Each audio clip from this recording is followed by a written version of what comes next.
نحمده ونصلي على رسوله الكريم اما بعد اعوذ باللہ من الشیطان الرجیم بسم اللہ الرحمن الرحیم رب اشرح لی صدری ویسر لی امری واحلل عقدۃ من لسانی یفقهوا قولی۔ عزیز ساتھیو، السلام علیکم ورحمۃ اللہ وبرکاتہ۔ سیرت النبی پر ہمارا سلسلہ جاری ہے۔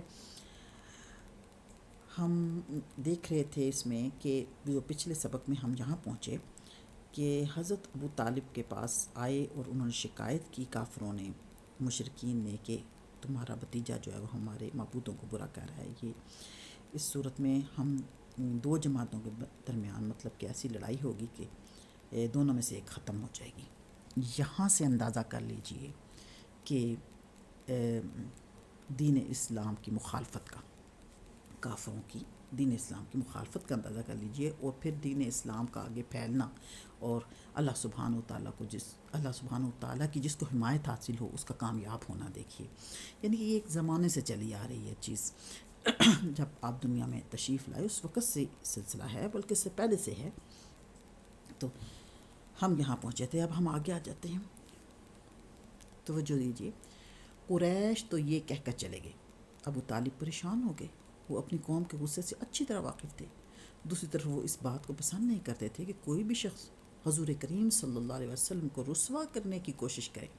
اس لیے انہوں نے حضور کریم صلی اللہ علیہ وسلم سے کہا، بھتیجے تمہاری قوم کے لوگ میرے پاس آئے تھے، انہوں نے مجھ سے یہ کہا ہے، اس لیے اپنے اوپر اور مجھ پر رحم کرو اور مجھ پر ایسا بوجھ نہ ڈالو جس کو میں نہ اٹھا سکوں۔ ابو طالب کی اس گفتگو سے نبی کریم صلی اللہ علیہ وسلم نے خیال کیا کہ اب چچا ان کا ساتھ چھوڑ رہے ہیں، وہ بھی اب آپ کی مدد نہیں کرنا چاہتے، آپ کی حفاظت سے ہاتھ اٹھا رہے ہیں۔ اس لیے آپ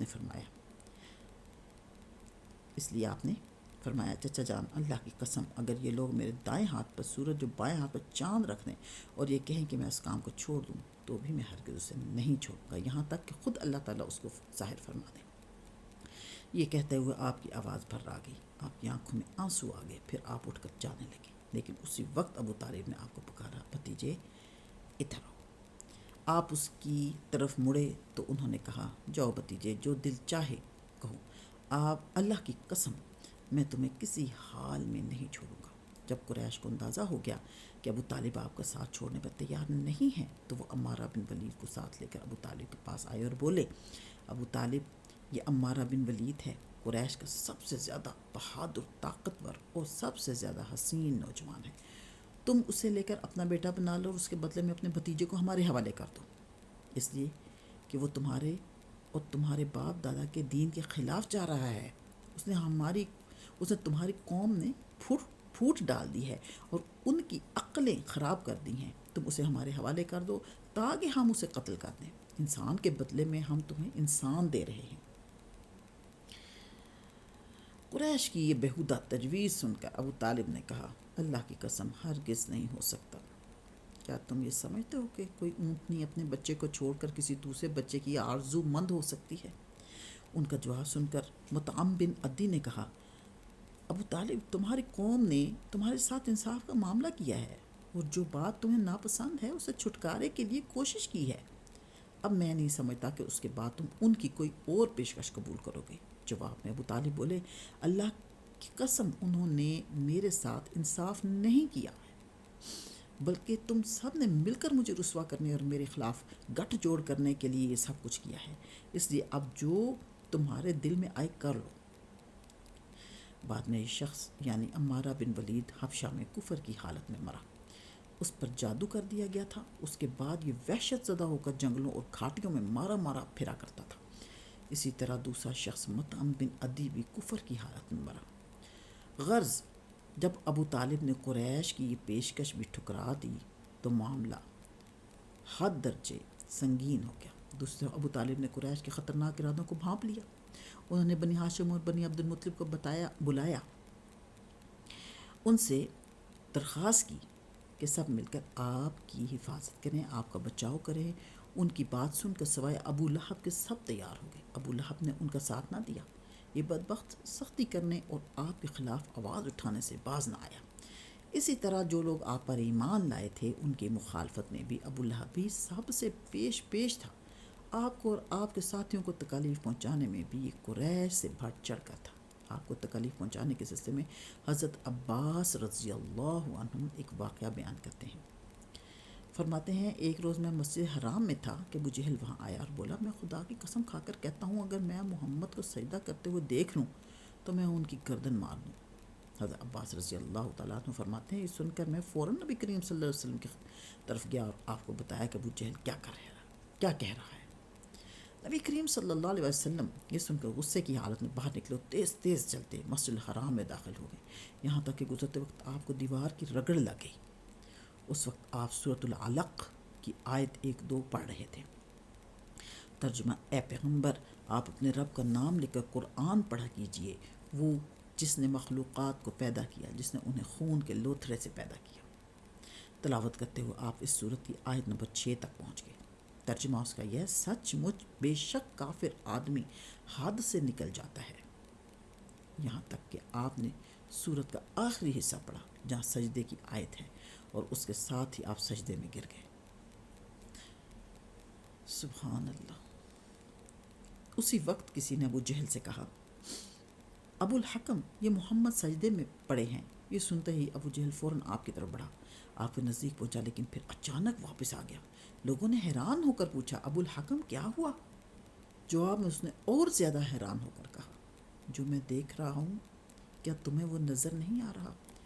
اس کی بات سن کر لوگ اور زیادہ حیران ہوئے اور بولے تمہیں کیا نظر آ رہا ہے ابو الحکم؟ تمہیں کیا نظر آ رہا ہے ابو الحکم؟ مطلب لوگوں نے سوال کیا ابو الحکم سے۔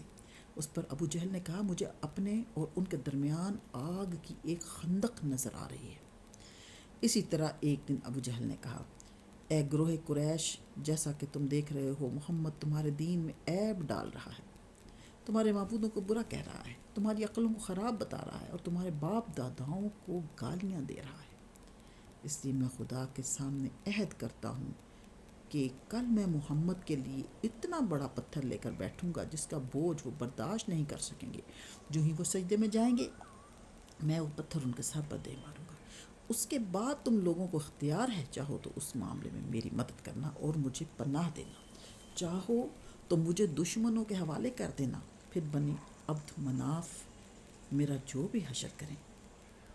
یہ سن کر قریش نے کہا اللہ کی قسم ہم تمہیں کسی بھی قیمت پر دغا نہیں دیں گے، یعنی تمہیں دھوکہ نہیں دیں گے، اس لیے جو تم کرنا چاہتے ہو اطمینان سے کرو۔ دوسرے دن ابو جہل اپنے پروگرام کے مطابق ایک بہت بھاری پتھر اٹھا لایا اور لگا نبی کریم صلی اللہ علیہ وسلم کا انتظار کرنے۔ ادھر نبی کریم صلی اللہ علیہ وسلم دی عادت کے مطابق صبح کی نماز کے بعد وہاں تشریف لے آئے۔ اس وقت آپ کا قبلہ بیت المقدس کی طرف تھا۔ آپ نماز کے لیے رکن یمانی اور حجر اسود کے درمیان کھڑے ہوا کرتے تھے، کعبے کو اپنے اور بیت المقدس کے درمیان کر لیا کرتے تھے۔ آپ نے آتے ہی نماز کی نیت باندھ لی۔ ادھر قریش کے لوگ اپنے اپنے گھروں میں بیٹھے انتظار کر رہے تھے کہ دیکھیں آج کیا ہوتا ہے، ابو جہل اپنے پروگرام میں کامیاب ہوتا ہے یا نہیں۔ پھر جو ہی آپ سجدے میں گئے ابو جہل نے پتھر اٹھایا اور آپ کی طرف بڑھا۔ جیسے ہی وہ آپ کے نزدیک ہوا ایک دم اس پر لرزہ طاری ہو گیا، چہرے کا رنگ اڑ گیا، گھبراہٹ کے عالم میں وہاں سے پیچھے ہٹ آیا۔ ادھر پتھر پر اس کے ہاتھ اس طرح جم گئے کہ اس نے چاہا ہاتھ اس پر سے ہٹا لے لیکن ہٹا نہ سکا۔ قریش کے لوگ فوراً اس کے گرد جمع ہو کر بولے ابو الحکم کیا ہوا؟ اس نے جواب دیا میں نے رات کو تم سے جو کہا تھا اس کو پورا کرنے کے لیے میں محمد کی طرف بڑھا، مگر جیسے ہی ان کے قریب پہنچا ایک جوان اونٹ میرے راستے میں آ گیا۔ میں نے اس جیسا زبردست اونٹ آج تک نہیں دیکھا۔ وہ ایک دم میری طرف بڑھا جیسے ہی مجھے کھا لے گا۔ جب اس واقعے کا ذکر نبی کریم صلی اللہ علیہ وسلم سے کیا گیا تو آپ نے فرمایا وہ جبرائیل علیہ السلام تھے، اگر وہ میرے نزدیک آتا تو وہ ضرور اسے پکڑ لیتے۔ اللہم صلی علی محمد عبدک و رسولک وعلی المؤمنین والمؤمنات والمسلمین والمسلمات۔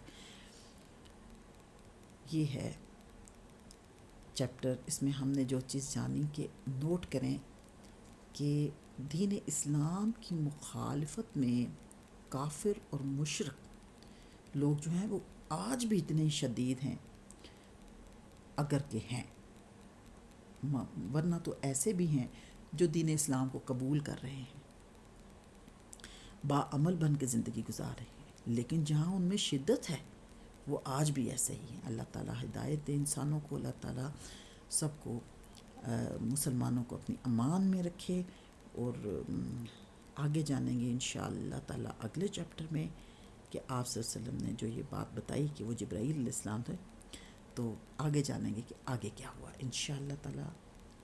ساتھ ہی رہیے گا۔